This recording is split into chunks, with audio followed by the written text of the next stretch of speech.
وجاءت سيارة فأرسلوا واردهم فأدلى دلوه. دا درېمه کړۍ ده د واقعي د شلم آیته پورې وکانو فیه من الزاهدین د دغه ځای پورې. خلاصه دا ده چې یوسف علیه السلام ورونو بوتلو او یو کویت یې وغورځولو، یو شړک یو کوی کې تقریبا 3 ورځې تېرې کړې. بیا یو قافله را روانه وه د اردن نه،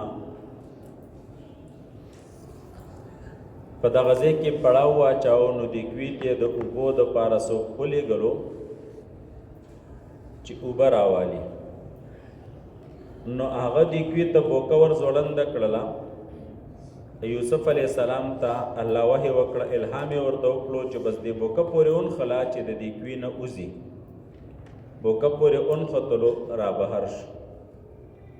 هغه کس چې وکتلو نو دا ډېر ښکلی هلک و، ښایسته. نو خپلې قافلې ته اوازونه وکړه چې راشئ دا دې هلک مې موندلی دی. هغه یې راله او ویې کتلو، نو بس ویل دا خو غلام دی او موږ ته میلاو شو. د قافلې سردار وویل مشر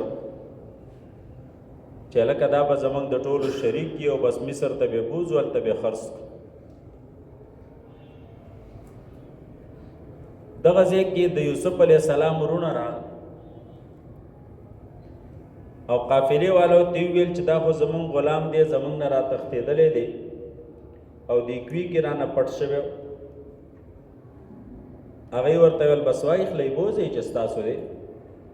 وایي نه موږ یې بوځو نه، دا همیشه نافرماني کوي او زموږ نه تښتي راتښتي او پټېږي او تاسو یې والئ بس تاسو باندې به خرڅ.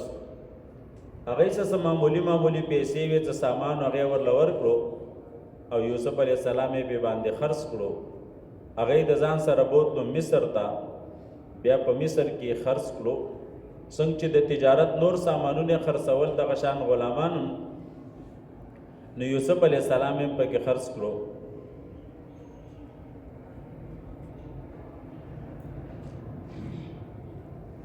د باچا وزیرو هغه واخیستلو. وجاءت سیارة نراله قافله فارسلوا واردهم، نو دوی ولېږلو واردهم اوبه راوړونکي سړی، فادلا دلوا، نو ځوړنده کړه هغه بوکې لره. قال ویل یا بشرا، ای زیرې واورئ تاسو، یا بشرا د دې سردار نومو، هذا غلام، دا دې هلک دی، واسروه بضاعته،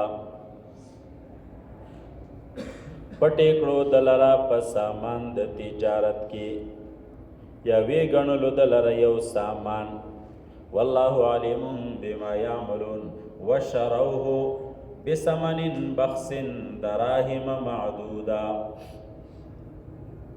وشروه خرڅ کړو د یوسف علیه السلام لره ورونو د یوسف علیه السلام. مجاهد او زهاک د قرای ده. وشروه خرڅ کړو د ورونو د یوسف علیه السلام، یوسف علیه السلام لره بثمن بخس، په کوټو روپو باندې. څه داسې بیکاره غونته کې دراهیمو په هغې باندې خرڅ کړو. ضیوف 20 روپۍ وي یا 22 روپۍ وي یا 40 روپۍ وي، خو هغه هم ضیوف کوټه روپۍ وي. دراهم معدودة، چې هغه پیسې وي په شمار باندې. وکانو فیه من الزاهدین، وکانو او داورونا د یوسف علیه السلام فیه په دی یوسف علیه السلام کې من الزاهدین د بے رغبتی کوونکو نه، یعنی هغه د یوسف علیه السلام نه ځان خلاصول غوښتل، مینې ور سره نه وه نو خرڅې کړلو. یو معنا. دویمه معنا وکانو داورونا د یوسف علیه السلام فیه په دی روپو کې من الزاهدین د بے رغبتی کوونکو نه. معنا دا ده چې نه خود د پیسو ته ضرورتو، او نه پیسو کې کم غرض و خو یوسف علیه السلام یې ورکولو د دې ځای نه من الزاهدین د ځان خلاصونکو نه